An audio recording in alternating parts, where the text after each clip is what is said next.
Pemirsa, Kejaksaan Negeri Ogan Komering Ulu menyelesaikan kasus penganiayaan oleh seorang pelaku. Kejari Oku langsung menyerahkan pelaku dengan keluarganya dengan diwarnai isak tangis.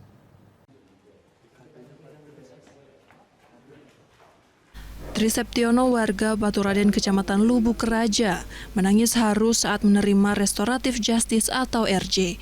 Kasus yang dilakukannya berupa penganiayaan terhadap seorang perempuan dengan secara ikhlas memaafkan pelaku.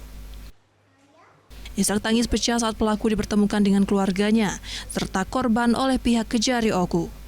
Tangis pecah sesaat anak pelaku menghampiri dan pelaku memeluk anaknya yang masih kecil itu. Kasus yang sebelumnya telah dijalannya itu selesai di mata hukum setelah beberapa unsur. Salah satunya korban bernama Suwanti secara ikhlas memaafkan tanpa adanya tekanan dari pihak manapun.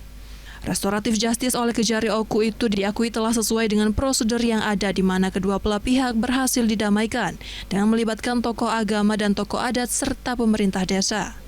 Bahkan penghentian perkara 351, tim Kejari menjemput langsung ke Rutan Batu Raja untuk diantarkan ke desa Baturaden tempat keluarga pelaku tinggal. Selama ini kami juga sudah melakukan RJ. Untuk RJ kali ini adalah, alhamdulillah ini RJ yang keempat untuk tahun 2024 di Kejari Oku.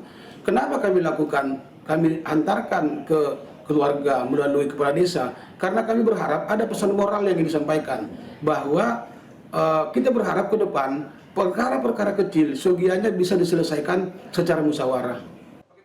Di hadapan pemerintah kecamatan setempat dan keluarga pelaku, korban sendiri mengaku secara ikhlas memaafkan pelaku dan meminta pelaku untuk mengambil pelajaran berarti terkait kasus tersebut. Sementara Kejari Oku sendiri berkomitmen kasus yang dinilai kecil dan bisa diselesaikan dengan RJ dapat terus dilakukan dengan ketentuan yang ada, salah satunya ancaman hukuman.